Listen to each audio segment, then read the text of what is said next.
5장 27절입니다.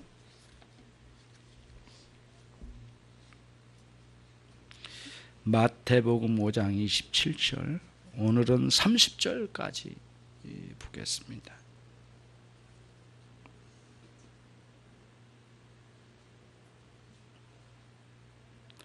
(5장 27절로 30절) 제가 쭉 읽겠습니다. 잘 들어보십시오. 또 간음치 말라 하였다는 것을 너희가 들었으나 나는 너희에게 이르노니 여자를 보고 음욕을 품는 자마다 마음에 이미 간음하였느니라. 만일 내 오른 눈이 너로 실족해 하거든 빼어 내어버리라. 내 백체 중 하나가 없어지고 온몸이 지옥에 던지우지 않는 것이 유익하며, 또한 만일 내 오른손이 너로 실족해 하거든 찍어 내버리라. 내 백체 중 하나가 없어지고 온몸이 지옥에 던지우지 않는 것이 유익하니라. 아멘. 30절 말씀까지 내용입니다.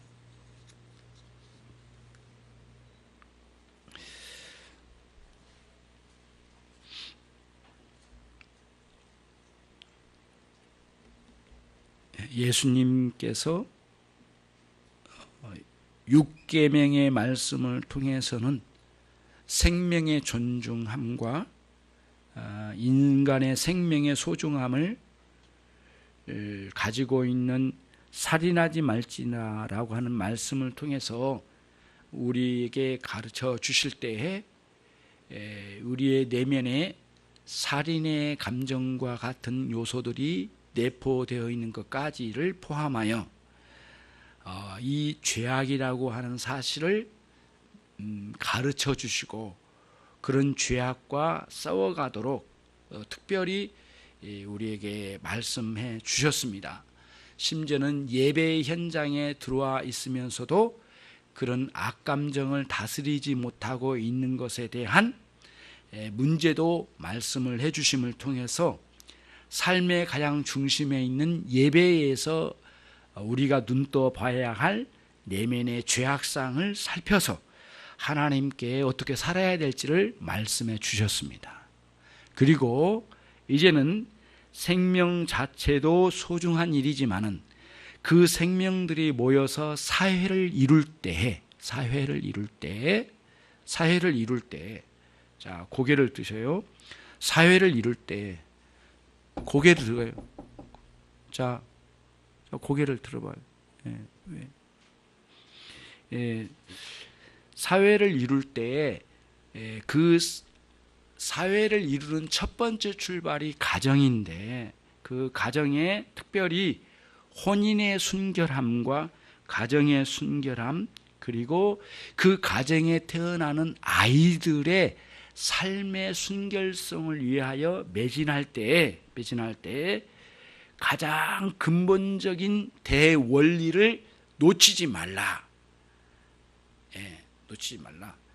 그래서 제7계명에 간음하지 말지니라 라고 하는 말씀을 통해서 우리에게 계시해 주셨어요. 그러면 이제 우리 주님은 간음하지 말지니라 라고 하는 이 말씀의 의미를 유대인들이 배우지 못한 게 아니에요. 배우긴 했지만은 그동안 지금까지 배워왔던 유대인들이 배웠던 그런 제7계명에 대한 배움이 많이 왜곡되고 바뀌었다는 거예요. 어떻게 바뀌었느냐 하면은 문자적으로 음행을 실행하는 죄악만 다뤄갔던 유대인들의 그런 방식의 해설은 사실은 원래 7계명이 말하려고 했던 그 의미가 다 이렇게 쇠퇴되고 상쇄됐다는 거예요. 그래서 예수님께서는 원래 7계명이 가지고 있는 그 의미를 찾아내야 된다. 그리고는 그거를 찾아내서 끌어내셨어요. 그리고는 말씀을 하셔서 오늘 이 말씀을 이제 가르쳐 주신 거예요. 유대인들이 배웠던 7계명에 대한 내용은 간음, 음행을 실행으로 옮겼던 것에 대해서만 다스렸지만 예수님께서는 그렇게 말씀하지 않으셨어요. 그래서 지금까지 너희가 들어왔으나 나는 너희에게 다시 이르노니, 그러면서 여자를 보고 음욕을 품는 자마다 이미 간음하였느니라 라고 이렇게 말씀하셨어요. 그러니까 밖으로 드러난 음행이 아니라 드러나기 전에 마음에 품고 있는 음행에 관련하여서 먼저 말씀을 하시고, 뿐만 아니라 그 밖으로 튀어나가 실행으로 옮겨진 모든 것들도 결국엔 우리 주님께서 다스려 가야 할 것을 말씀해 주시는 7계명의 말씀을 우리에게 주신 거예요. 그러면 우리는 여기서 정리를 잘 하고 넘어가야 될 부분이 있어요. 우리에게 밥을 먹을 때 식욕이라고 하는 어떤 기본적인 인간의 욕구가 있어요.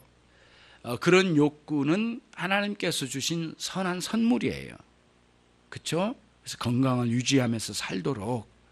그리고 또한 성적인 욕망도 하나님께서 우리에게 주시는 선한 선물이에요.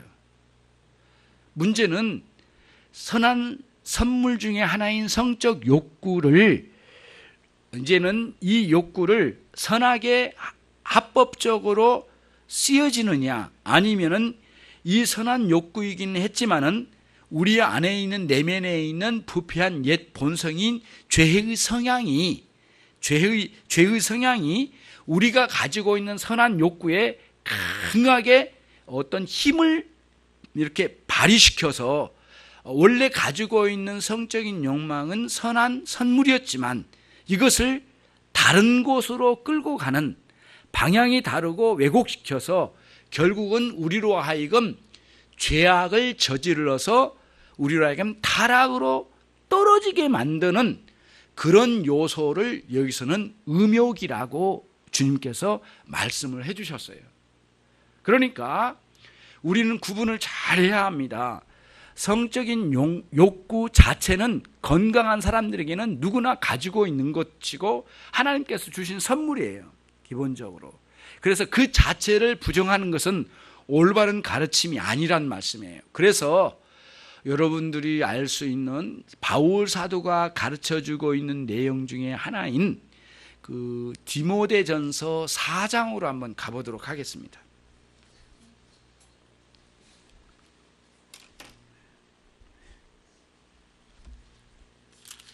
디모데전서 4장을 한번 다 같이 한번 찾아봅시다.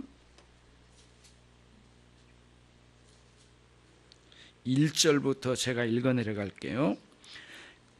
그러나 성령이 밝히 말씀하시기를 후일에 어떤 사람들이 믿음에서 떠나 미혹해 하는 영과 귀신의 가르침을 쫓으리라 하셨으니 자기 양심이 화인 맞아서 외식함으로 거짓말하는 자들이라. 자, 미혹한 사람들이 누구라고요? 양심에 화인 맞았고, 또 그 다음 거칠의 신앙, 외식함으로, 그 다음 2절에 나와 있는 내용이 뭐죠? 거짓말하는 자들이다. 자, 그러면 오늘 제가 드리려고 하는 말씀은 3절에 있어요. 혼인을 금하고, 그 같이 있습니다. 시작. 혼인을 금하고 식문을 폐하라 할 터이나 식물은 하나님이 지으신 바니 믿는 자들과 진리를 아는 자들이 감사함으로 받을 것이니라. 자, 그러면은 혼인을 금지시키고 식물을 폐함이라, 폐하다, 먹는 것을 못 먹게 한다든가 이런 것들은, 이런 가르침들은 귀신과 악한 영의 가르침이다 라고 하는 거예요. 자, 무슨 뜻이냐면은 하나님께서 주신 음식을 강제로 금지시키게 한다거나, 그리고 외식적으로, 그리고 혼인을 금지시키는 거죠.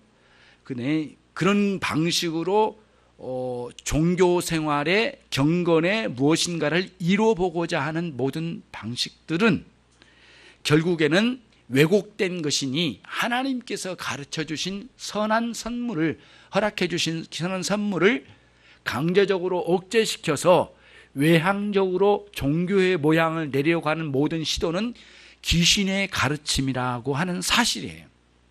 그런 거죠. 물론 독신으로 살아서 하나님의 일을 섬겨간 때도 있죠. 그리고 또 하나님께서 주셔서 특별하게, 그런 일반적으로 그렇지는 않지만 또 때로는 금식을 통하여 깊은 기도의 세계로 들어갈 수가 있죠.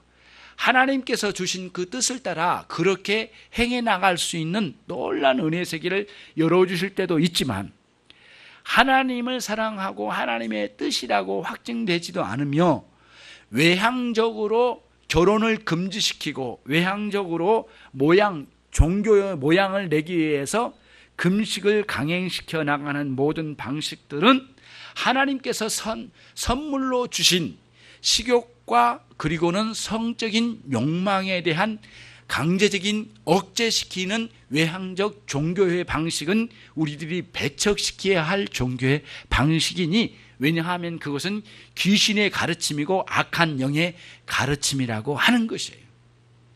그러면은 거기서 우리는 이제는 분명히 우리는 이제 확인해 낼 수 있는 건 뭐냐면은, 이 순수한 성적인 욕망도 결국에는 하나님의 선한 선물에 속한 것이라고 하는 사실을 우리가 여기서 확인할 수가 있어요. 그러나 이제 그 다음이에요. 순수한 성적인 욕망은 선물이지만 이 내면에 있는 부패한 옛 본성의 이 죄의 성향이 성적인 욕망에 강력하게 힘을 발휘해서 이 순수한 성적인 욕망이 합법적이고 올바른 곳에 쓰여지지 않고 이것이 죄악된 길로 치닫도록 죄의 강력한 힘에 밀려갈 때에는 결국에는 그것이 음욕으로 가는 것이고, 그것을 그러한 행위의 가치를 죄라고 하는 것이에요. 음욕이라고 하는 죄라고 정죄가 딱 되는 거예요. 자, 그러면은 잘 여러분 생각해야 됩니다. 그러면은 이제 이런 의문이 있다. 그러면 어디까지 순수한 성적인 욕망이고 어디로부터는 음욕이라고, 죄라고 지칭되는, 죄라고 정죄되어야 할 음욕이라고 말할 수 있을까요? 라고 하는 문제인데, 사실상 그거를 정확하게 분별해 낸다는 것은 거의 불가능한 일이고요. 그리고 또 분리시킨다는 것은 거의 있을 수 없는 일이에요. 그러나 분명한 것은 우리가 신앙에서 이것을 내려다보고 구분하여 이것을 이렇게 분별하여 나갈 수 있는 신앙의 지혜는 우리들이 가지고 있는 것이지만, 이거를 정확하게 분리시켜 나갈 수 있는 것은 충분하지 않다는 거예요.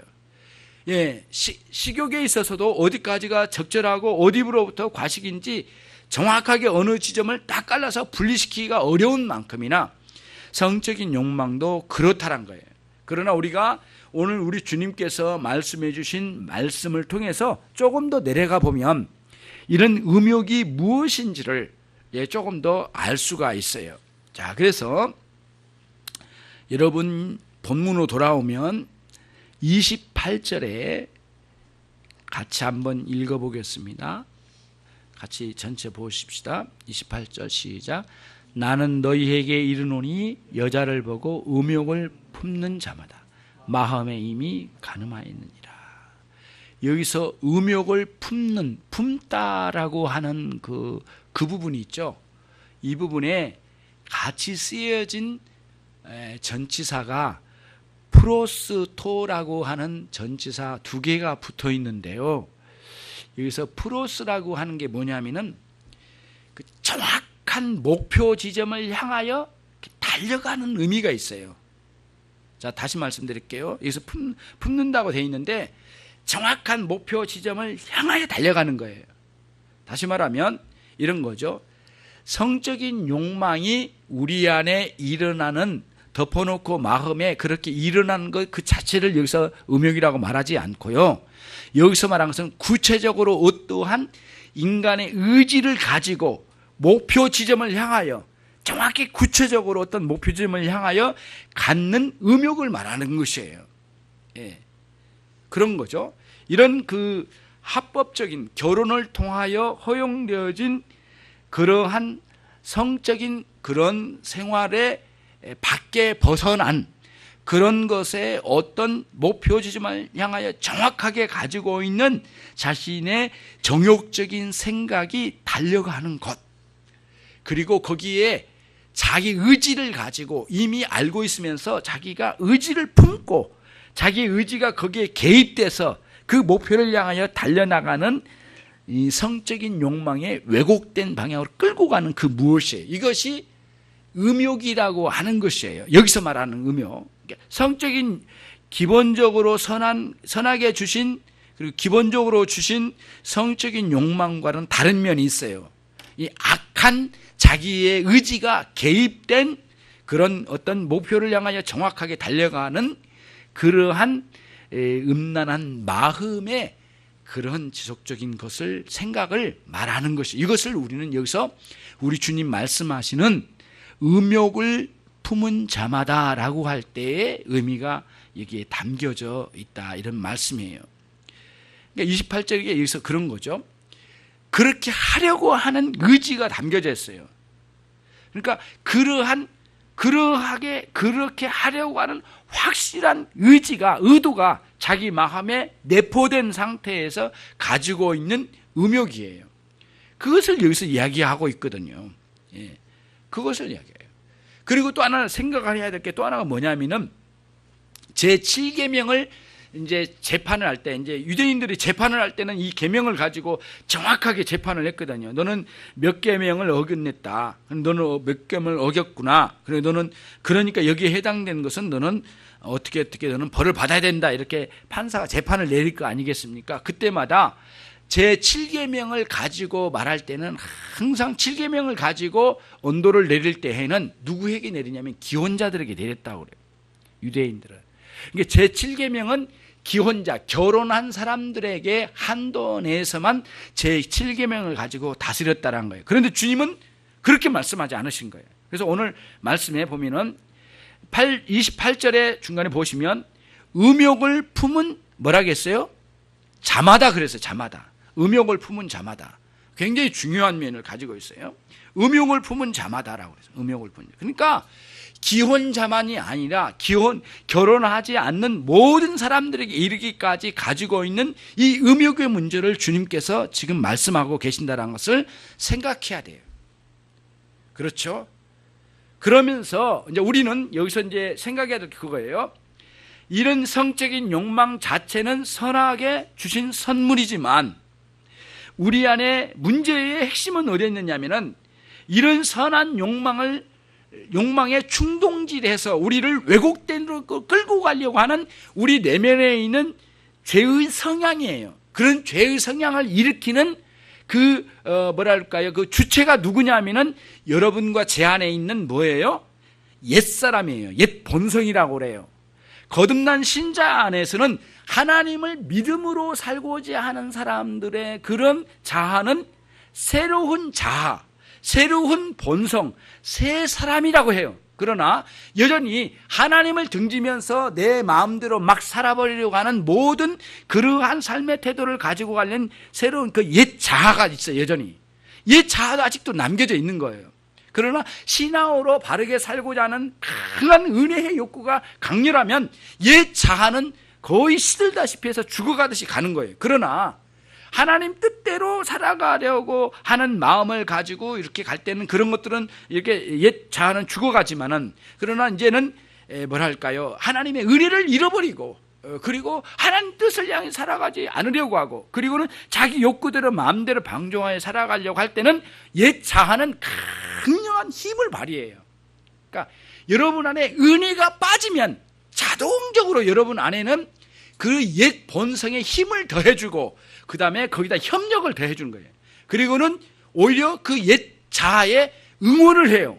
네 마음대로 살아봐라. 이런 식으로 가는 거다가 똑같아요. 그러니까 은혜가 빠질 때, 은혜의 역사가 약화될 때 해. 그러면서 내 게으름과 나태함과 이 성적인 욕망과 내 마음대로 방종하며 살고자 했던 그런 마음들이 확 일어나면서 하나님이고 뭐고 막 대적하면서 살고자 하는 그런 대로 방향으로 나가 떨어져 살게 되는 것이죠.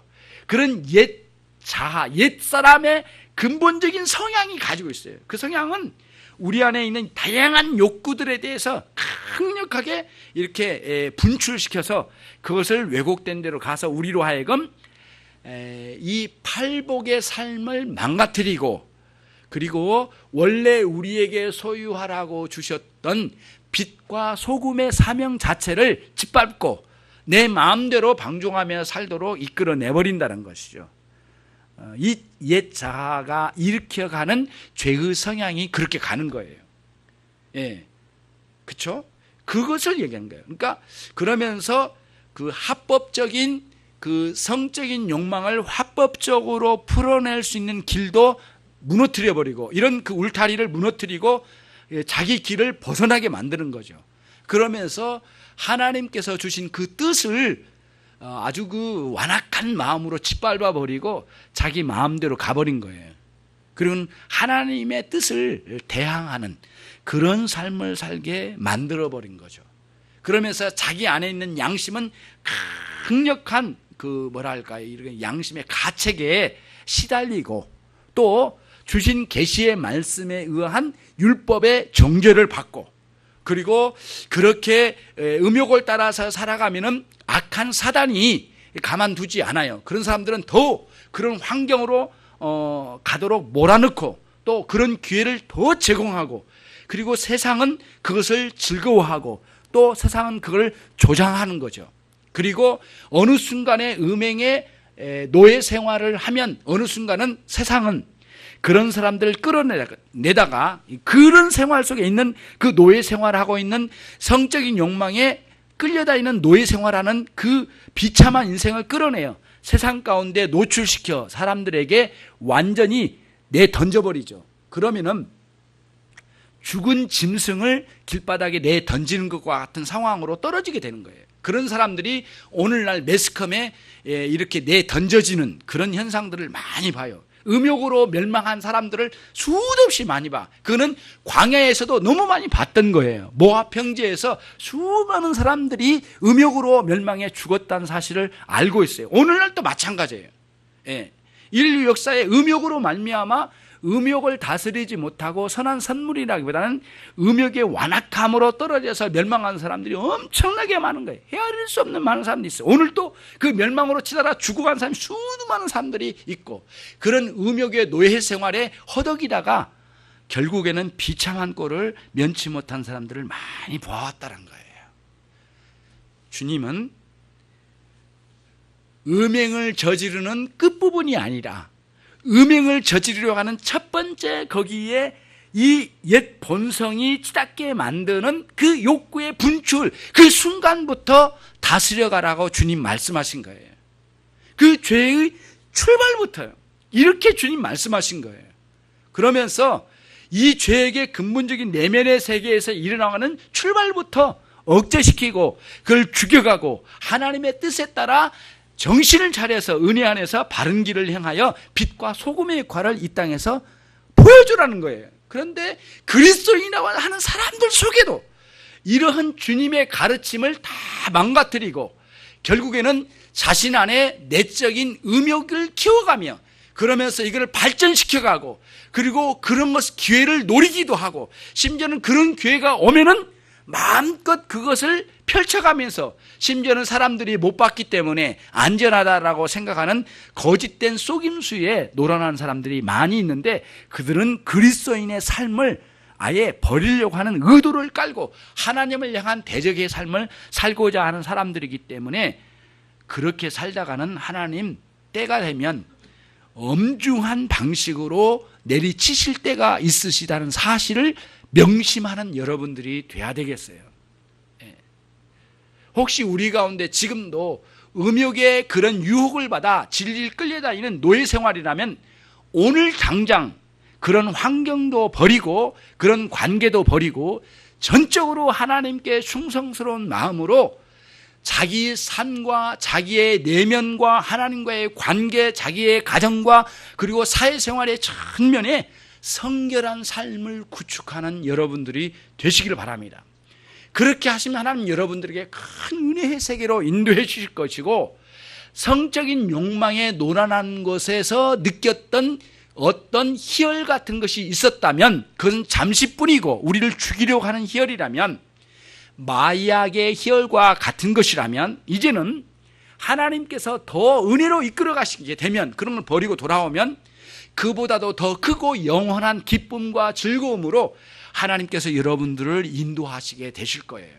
그러므로 그런 방식으로 우리 자신의 내면을 보고 그리고 그것이 어떻게 발전하여 튀쳐나오고 그리고 실행으로 옮겨진가를 그 길목을 잘 지켜봐서 마치 한 나라의 간첩이 쳐들어오는 루트를 잘 보아서 들어오면은 아주 정조준에서 갈겨서라도 다 산산히 부서뜨려야만 하는 나라 지킴이 있듯이 여러분의 삶에 기독교인의 진정한 참된 삶의 길목에 이런 것들이 도사리고 있으면 정조준하여 갈겨버릴 수 있는 그러한 신앙의 아주 투철한 정신이 여러분에게 필요하다는 것이에요. 그래서 주님이 그 다음 말씀하신 거예요. 29절로 30절에 너무 과격한 것 같지만 그런 말씀을 하셨어요. 상당히 충격요법이기도 해요. 29절과 30절. 자, 다른 생각하지 마시고 다른 데 보지 마시고 같이 한번 읽겠습니다. 시작. 만일 내 오른 눈이 너로 실족해 하거든 내어버리라. 내 백체 중 하나가 없어지고 온몸이 지옥에 던져지지 않는 것이 유익하며 거기까지요. 그 다음에 이제 30절은 내 오른손이라고 했고 그 다음에 29절은 오른눈이라고 했습니다. 물론 이런 개념이 있어요. 두 가지 개념이 있습니다. 여러분 참 잘 생각해야 됩니다. 오른눈과 오른손이라고 했어요. 오른눈과 오른손. 그러면은 여기서 성경에서 말할 때 단순히 그 오른쪽 눈, 오른손만을 의미하기보다는 이런 의미가 담겨져 있어요.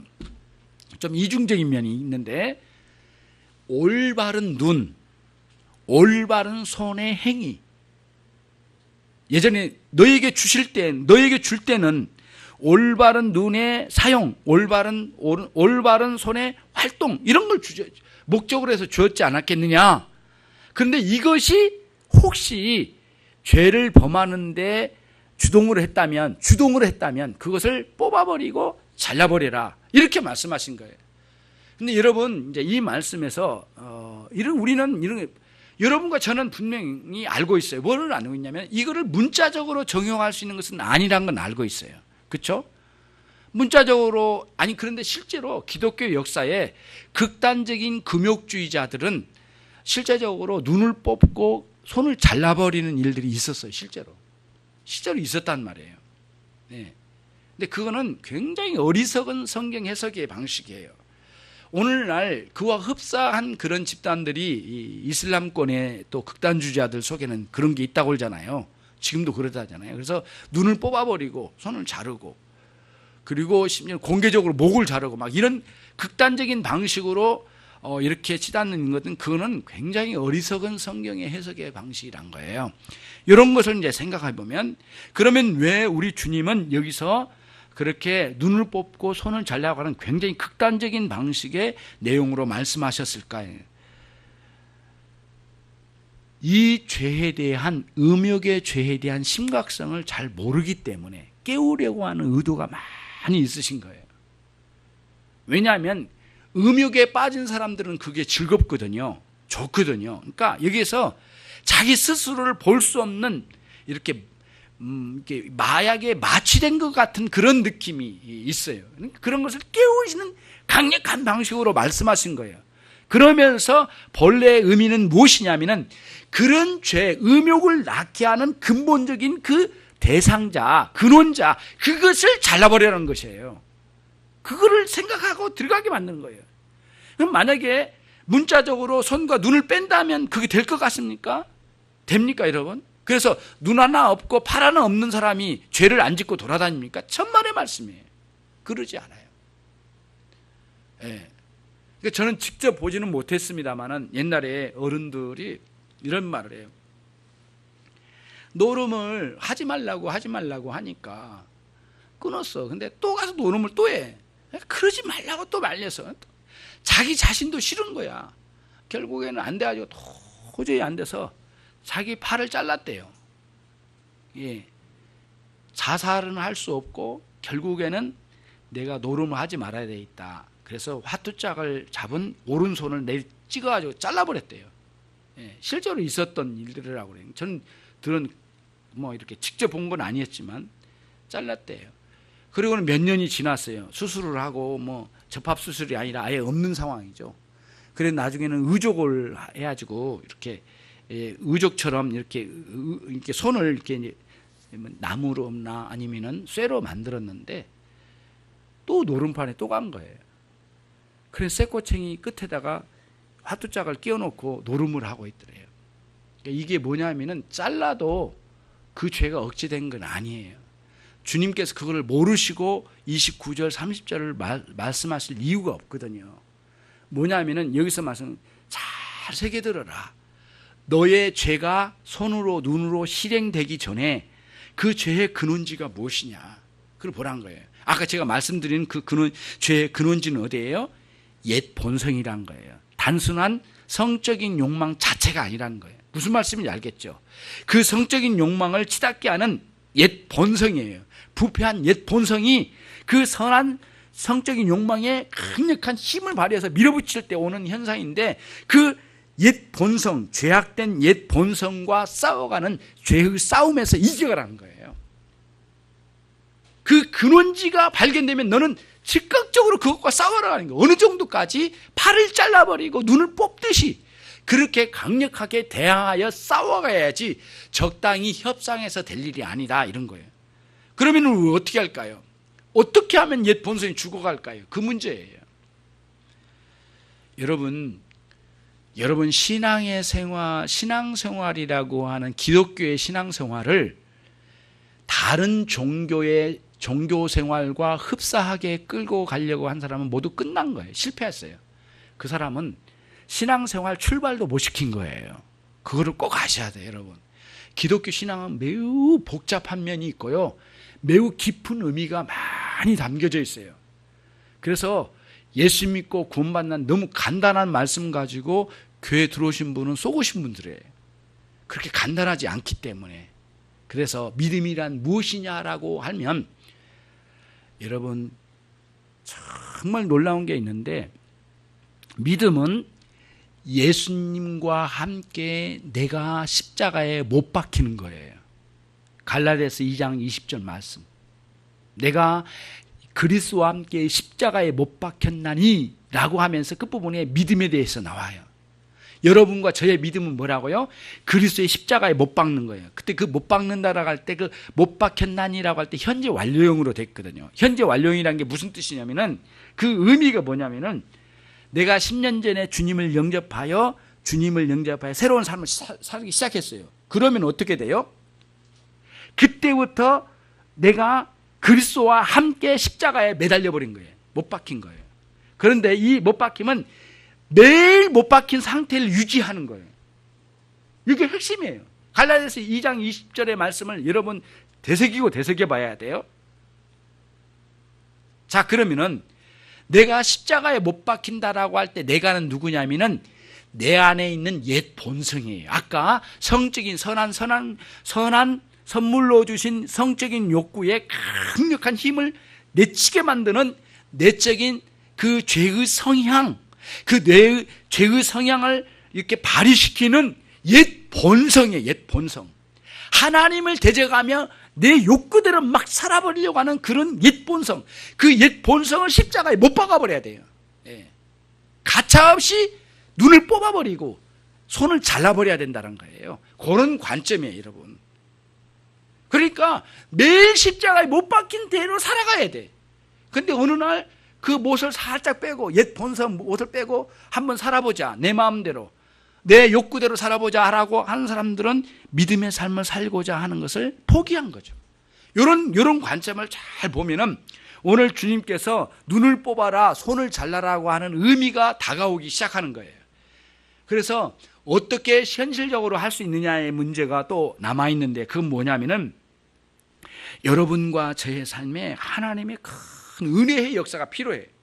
은혜의 역사가 필요해요. 그 은혜의 역사를 통하여서 내 안에 있는 죄의 성향을 억제시키는 날마다의 아름다운 신앙의 삶을 살아가는 것이 내 안에 있는 옛 자아를 죽이는 방식이에요. 그는 모티피케이션에 나오잖아요.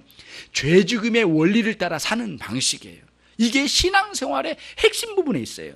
그러면 또 하나 뒤집어서 또 하나 있어요. 그러면 그런 옛 자아는 죽었는데 그러면 새 자아는 어디 있습니까?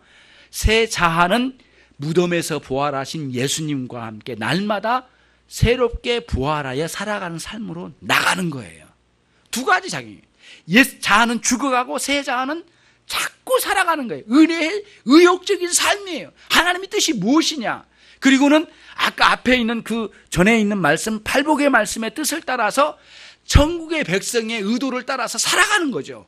예, 그래서 누구를 섬기기도 하고 용서도 하고 그들과 함께 어울려가서 바른 길을 제시해 주기도 하고 살아계신 하나님을 전하기도 하고 하나님을 갈망하면서 그 뜻을 따라서 꾸준히 가는 거예요. 그런데 주변에서 핍박을 해. 그러면 그 핍박을 의의 삶으로 이겨내면서 그거를 핍박을 이겨내며 끝까지 의를 위해서 살아가는 삶을 살아가. 이런 식의 예수님 무덤에서 부활하신 예수님의 그 부활의 새로운 삶처럼 부활체로 살아가신 것처럼 그런 은혜로 쭉 살아가면 계속 있는 거예요. 그리고는 이 옛 자아의 더러운 옛 본성대로 살고자 하는 이 욕구는 죽여가는 거예요.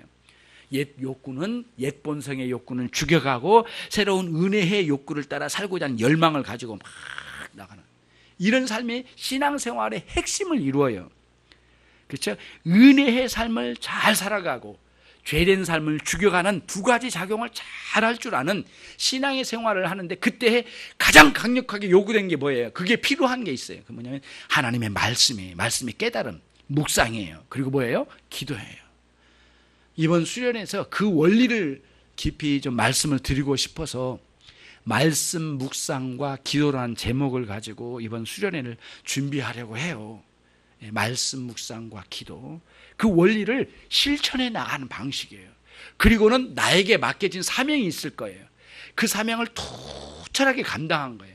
주부들은 가족의 건강을 위하여 열심히 살펴가고 학생들은 공부 열심히 하고 앞날을 예비하고 준비하는 과정에 있죠. 직장인들은 열심히 직장을 섬겨가고, 그렇죠? 그리고 많은 그런 영업의 실적도 남기고, 사업하신 분들은 올바른 방식으로 세금도 잘 내어가며 정당하게 경쟁을 해서 이 사회에서 열심히 돈을 벌어가면서 이 사회에 기여하는 삶을 살아가는 거죠. 이런 식의 아주 일들이 굉장히 많아요. 복잡하면서도. 그러나 굉장히 선명해. 그 갈 길이 분명해. 근데 되게 복잡하다고 느낀 사람들은 누구냐면은 아무렇게나 막 살려고 한 사람들에게는 복잡하게 느껴. 앞뒤가 뒤엉킨 거죠. 그러면 안 된다는 거예요. 그거를 오늘 주님께서 말씀하신 거예요. 그래서 너를 음욕으로 끌고 가는 눈이냐 손이냐 그걸 뽑아버리고 잘라버리라고 하는 극단적인 말씀으로 말씀하셨지만은 내 안에 있는 너의 안에 깊은 곳에 있는 그러한 단순한 성적인 욕망이 아니라 그 성적인 욕망을 불러일으키는 내면의 옛 본성의 죄의 경향성을 강력하게 억제시키라고 주님께서 여기서 말씀해주고 계신다는 것을 여러분들이 아셔야 되겠어요. 그런 내용이라 이런 말씀이에요. 그래서 우리 지체에 이게 손이나 눈은 우리의 육체의 하나의 기관이잖아요. 하나의 그 지체잖아요. 이렇게 여러 가지 지체 중에 지체잖아요. 이런 지체들은 이 지체 자체가 문제가 있는 게 아니에요. 그렇죠? 뭘 보면 아냐면은 로마서 6장 13절의 말씀에서는 뭐라고 했냐면 너희 지체를 불의의 병기로 죄 들이지 말고 오직 너희 자신이 죽은 자 가운데서 다시 살아나신 자 같이 하나님께 너희 지체를 의의 병기로 바쳐드리라. 그러니까 우리 지체는 불의의 병기로 쓰여질 수도 있고 의의 병기로 쓰여질 수 있는 양쪽 다 있는 거예요. 그러니까 이 자체의 문제가 아니라 그렇게 하게 만든 내면의 부패한 옛 본성의 문제라는 것을 우리가 알 수가 있는 거예요. 단순히 잘라서 문자적으로 잘라서 낼 일이 아니라는 거예요. 그 핵심의 문제이고 이 죄의 심각성을 이야기한 것이죠. 심지어는 고린도전서 6장 19절 20절 말씀에서 너희 몸은 성령이 거하신 성령의 전이다라고까지 말씀하세요. 여러분 성령이 거하시는 여러분이 성전이다. 여러분 몸 자체가. 그리고 몸 자체는 잘 관리해야 된단 말이죠. 뽑아버리고 잘라버릴 게 아니라는 의미예요. 그러니까 뽑아버리고 잘라야 될 부분은 뭐냐면은 영적인 의미에서 내 안에 있는 옛 본성의 문제라는 것을 말씀해주고 있는 것이죠. 근원적인 것을 잘라버려 나가는 그런 신앙의 일들을 해야 되는 거예요. 너의 전 몸을 죄악으로 끌고 가는 그 죄악의 근원지를 제거시켜 나가라. 완전히 발본색원에서 완전히 그걸 끊어버려라. 만약에 그렇지 않으냐 한다면 어떻게 되겠느냐? 말씀이 나오죠? 네. 여기 보면은 이제 29절, 그렇죠? 온 몸이 지옥에 던져진다고 그랬어요. 만약에 그렇게 안 된다면. 근데 잘라낸다면 이제 그렇게 해서 온 몸이 지옥에 던져지니까 이게 정말 주의해라는 거죠. 온몸이 지옥에 던져진다. 이게 무슨 뜻이냐면은 온몸이 지옥에 던져진다라고 하는 것은 무엇이냐면은 죄는 내면에 있는 죄는 이렇게 발전을 해요. 음욕도 발전을 해. 그리고는 또 음욕을 품고 음욕을 실행할 수 있는, 음욕을 밖으로 분출시킬 수 있는 기회를 찾아. 그러면서 점점 이 죄는 발전을 해 나가. 발전을 해 나갈 때는 기회를 찾고 또 기회가 주어지면 실행으로 옮기고 난 다음에는 숨기고 난 다음에 또 다른 기회를 또 찾아. 그리고는 그걸 반복시키면 어떤 현상이 일어나면은 그 음욕의 죄악이 그 사람의 습관화되고, 습관화된 것이 계속되면 그 음욕은 그 사람에게 인격화돼 버린 거예요. 그러니까 그런 참 말도 되지 않는 행위들을 막 밖에서 실행하는 사람들이 여기저기 막 일어나는 거예요. 매스컴에 뜨거운데 황당하고 상상이 잘 안 갈 정도로 뭐 검사라든가 뭐 그런 사람들이 그랬다잖아요. 그러니까 막 정말 황당해. 저렇게 많이 배운 사람이 어떻게 저럴 수 있는가라는데 그럴 수 있는 거예요. 그거를 죄의 발전의 어느 단계에서 끊어버리지를 못하고 이어가는 것이에요. 그런 것을 보여줘요. 자, 그래서 언젠가 제가 신방을 하는데요. 어떤 분이 이제 예전에 있는 교회에서 있을 때인데 저에게 찾아왔어요. 그래서 이제 부부가 굉장히 사이가 안 좋고 맨날 싸우고 뭐 그런다고 그래요. 뭐 각방 쓰고 뭐 그런다고 해서 그러시냐고. 근데 왔냐고. 뭐 같은 방 쓰면 될 거지 뭐하러 왔냐고 내가 그랬거든요. 그랬더니 쓰고 싶은데 안 써져요. 그래서 왜 안 써져요? 그랬더니 많이 싸운대요. 그래요. 그러면 원인이 뭐예요? 이렇게 이제 물어봤어요. 그랬더니 잘 모르니까 신방 왔죠. 목사님이 이야기를 해 주셨으면 좋겠다고 그래요. 그래서 그러시냐고. 그러면 이야기를 쭉 대화를 하는데 지금 당신이 하고 있는 일 중에 이것과 관련된 일이 있다면 하나라도 이야기해 달라고 했더니 이제 음란 사이트에 자주 들어갔다가 놀다 나온대요. 그래요? 그래서 제가 그때 어떻게 나왔을 것 같아요? 제 그런 좀 성질이 좀 있거든요. 그래서 집사님, 저에게 그 문제 가지고 신방 오셨으면 잘한 건데 다시 오려면은 한 가지를 하고 오십시오. 오늘 가서 도끼로 그 PC를 내리쳐서 두 쪽으로 쪼개버리고 오세요. 그렇지 않으면 당신 나한테 오지도 말고 쳐다보지도 말라고 그랬어요. 우리 교회 다니기는 다니더라도 나를 쳐다보지도 말라고 그랬어요. 신방도 하지 말고 오지도 말라고. 그거 빨리 하고 와라 그랬어요. 깜짝 놀래. 뒤로 멈칫하더라고요. PC 쪼개버리는 게 뭐가 어려워. 빨리 가서 쪼개. 다시는 그런 음란 사이트에 들어가지 말라는 거야, 이 사람아. 그러면서 막 야단쳤어요. 그리고 이 도끼가 아니라 실제로 끊는 방법까지 알려줬어요. 어떻게 끊어야 되는지를 알려주고 다시는 그런 더럽고 추한 일에 마음을 빼앗기지 않도록 최선을 다하고 그 시간에 경건의 시간으로 돌아가고 그리고 하나님 앞에 기도하는 시간 갖고 그리고 하나님 앞에 엎드려야 되지 않겠느냐. 그렇잖아 집사님? 이렇게 그랬더니 목사님 말씀이 맞아요. 뭐가 맞아. 집사님은 그럴 의향도 없잖아. 집사님 내가 볼 때는 다시 가려고 하는데 딱 그랬더니 아니에요. 목사님 말씀대로 할게요. 아니야. 집사님 마음의 태도 얼굴빛을 보면은 다시 갈 기세야. 음란의 욕망에 사로잡혔다니까. 지금 태도를 보면은 집사님 너무 완악해. 그러고도 하나님을 사랑한다고 버젓이 예배하고 다니지. 집사님 당장 끊어. 도끼로 갖다 내리 부셔. 내가 줄까 도끼? 뭐 그렇게 대화를 했어요. 조금 이 신방이 이상하죠 여러분. 특히 그렇지만 사실은 그 양반이 엉엉 울면서 회개하길 기대하고 했던 거거든요. 제가 지금 부드럽게 이야기하는 겁니다. 이거보다 더 세게 말했어요. 사실은 문 잠궈, 우리 같이 한판 합시다, 이렇게 하려고 했어요. 그렇게 할 정도로 했거든요. 그래서 어떻게 해서든 이 시간 회개 안 하면 이 사람이 회개하지 않을 것 같아. 그래서 말했거든요. 정말 집사님, 우리가 누군가 그런 것에 우리 마음 빼앗기고 놀아날 그럴 사람들인가? 당신 주님 구원하신 백성인데 말이지 왜 이런가? 그러고는 이야기를 했어요. 끊임없이 싸워가라. 그리고 아내를 사랑하고 정말 가정의 순결을 위하여 매진해야 되는데 왜 그러냐? 그래 끊으라고 강력하게 촉구했더니 고개를 숙이더라고요.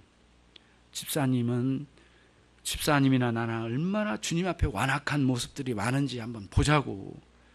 그리고 쭉 이야기를 했더니 그 집사님 막 엎드려 울더라고요. 그는 같이 그때 이제 기도를 했어요. 같이 통성기도 하면서 하나님, 우리 집사님을 회복시켜 주옵소서. 간절히 기도했는데 집사님 신방받고 나갔습니다. 그리고는 몇 일 후에 제가 시킨 대로 그대로 하고 왔어요. PC를 두 쪽을 내고 온 게 아니고 다 끊고 원래의 상태, 정상적이고 아름다운 삶으로 돌아왔대요. 말씀과 기도 가운데로 회복시켜 돌아왔대요. 제가 정말 그 남자 집사님을 끌어안고 위로해 줬습니다. 주님의 은혜 아니면 우리 제대로 살 길이 없어. 다른 길은 없다니까. 여러분, 쉽지 않은 길이에요. 끊임없이 내 안에 있는 뭐랄까요, 옛 자의 이 성향이, 죄의 성향이 계속 여러분의 선한 욕구를 지받아서 다른 곳으로 나가 떨어져 멸망하기까지 우리를 밀고 가는 거예요. 그리고 그 죄는 계속해서 발전해 간단 말이에요. 그러니까 그런 것을 눈떠 보는 거예요. 그리고는 이게 잘못됐구나, 이걸 명확하게 보고 뭐부터 끊어야 되겠다, 이렇게 가야 되는 거거든요. 이런 죄의 발전과 죄의 지배 가운데 놀아날 때는 완전히 비참한 가운데 떨어져도 자기가 뭐가 잘못됐는지를 모르는 가운데 가버리는 거예요. 그건 안 된다는 거예요.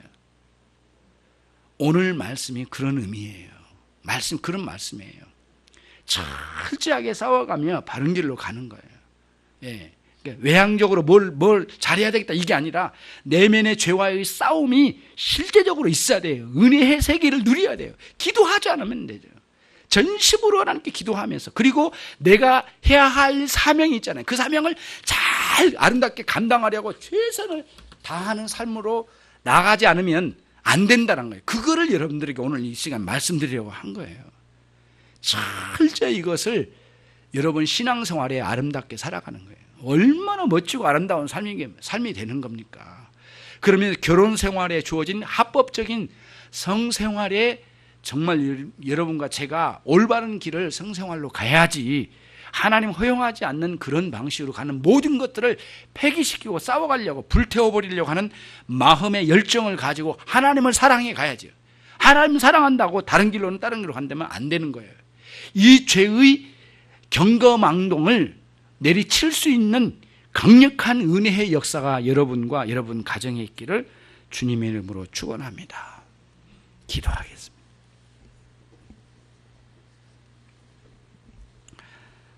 이 시간 하나님, 우리 가운데 큰 은혜를 내려주옵소서.